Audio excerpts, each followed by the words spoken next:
So, kailangan ko na gumawa ng YouTube video kasi 88 days na ako hindi pa nag-post. Ito ang aking Suzuki Expresso and ipapakita ko sa inyo kung ano mga accessories na binili ko para sa kanya. Pero unang-una pala, ay ito, bumili ako ng salamin na ganyan.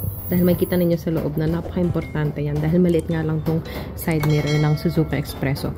Ito bibigyan kanya ng additional angle and perspective dito sa inyong left and right as well as sa baba kung ikaw ay sasayad sa kung anumang gutter or sa ibang mga kotse. Ayan yung perspective niya kung makikita mo. Sa kabila may ganyan din ako. Ayan. At makikita ninyo na yung tint ko ay pinalagyan ko ng butas na bilog sa both na side na windows para paggabi ay hindi ako mahihirapan na mag-drive dahil yun nga, minsan kasi nagre-reflect pa yung waist mo dahil nandito ko nilalagay yung phone ko and nagre-reflect siya dyan sa salamin.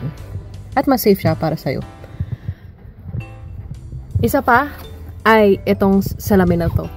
Ang salamin ng Suzuki Expresso ay sobrang liit lang guys. Kaya ito, bumili ko ng ganito para ang lawak-lawak ng nakikita mo. Left and right nga din na windows, napapansin mo din. Ang Suzuki Expresso din pala ay walang salamin. Kaya, ayan, yung both sides ay nilagyan ko ng salamin na ganito. Ayan. Makakabili lang kayo niyan sa Shopee.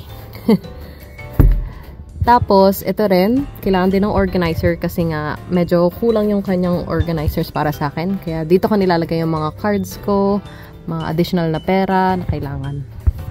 At dahil iisa lang ang ilaw nito, yan, wala dyan. Ako ay naglagay ng mga ganitong ilaw na touchscreen. Touchscreen? Wow, hindi. Touch sensor. Tapos natatanggal-tanggal din siya. Meron din yan ako dito sa ilalim. Just in case na kailanganin ko, may mahulog. At dito sa mga likod na mga upuan.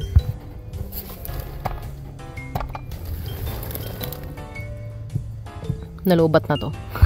At ayun nga, dahil may mga chikiting na mahilig din kumain at si Alex, yung aking baby, ay maraming gamit kalimitan. Naglagay din ako ng ganito.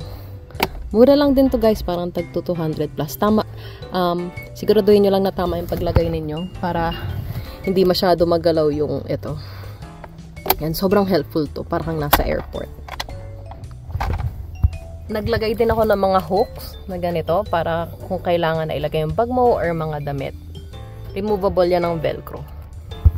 Hindi to accessory pero dahil kailangan din para sa safety, bumili din ako ng, ayan, nahulog si Patrick Star. Laruan ng anak ko pag nasa kotse. Bumili din ako ng fire extinguisher. Binili ko to sa Handyman yata yun. Handyman. Tapos sabi doon, once na nagamit to, free siya na i-refill.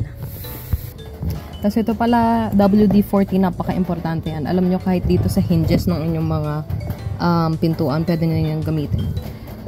Ito din, ito ay retractable, napapahaba yan siya. So, kunyari, kailangan mong galawin yung iyong sa side mirror, kaya yan. Tapos kahit yung dun sa kabila, kaya nyo rin yung galawin. Yung mga maliliit na bilog. Gamit ng ganito. Tapos, kapag kunyari, yung mga side mirror ninyo, maraming tubig, ganyan. Pwede nyo rin itong gamitin kasi actually yun yung pinaka-purpose nito, wiper ito.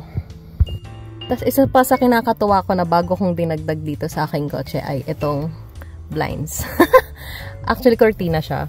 Yan, cortina. Mostly ginagamit lang yan para sa mga passengers. O kaya kapag kunyari, mainit na mainit yung lugar. Tapos, gusto ninyong hindi masyado uminit yung kotse. Lahat yung mga cortina na yan, sinasara ko. Ayan, lahat yan meron. Lalong-lalo na yung doon, yun sa likod ng driver seat. Diyan kasi kalimitan yung anak ko umuupo.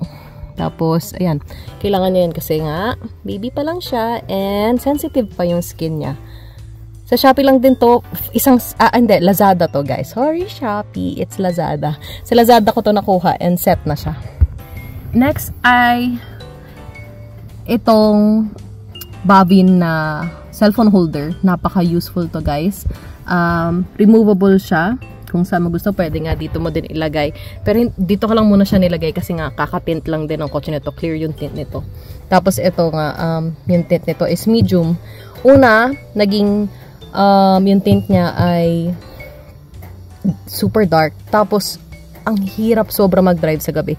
Kaya ginawa ko na lang siya na medium tint. And ayan, kahit gabi, nakapag-drive ako na maayos. And yun nga, nilagay ko dito. Yung butas na to. Pinalagay ko lang kuya nung nagpapalagay ako ng tint. So, that is it, guys. Ito ang aking Suzuki Espresso with its simple accessories. So, hopefully, naging helpful to sa inyo. Bye!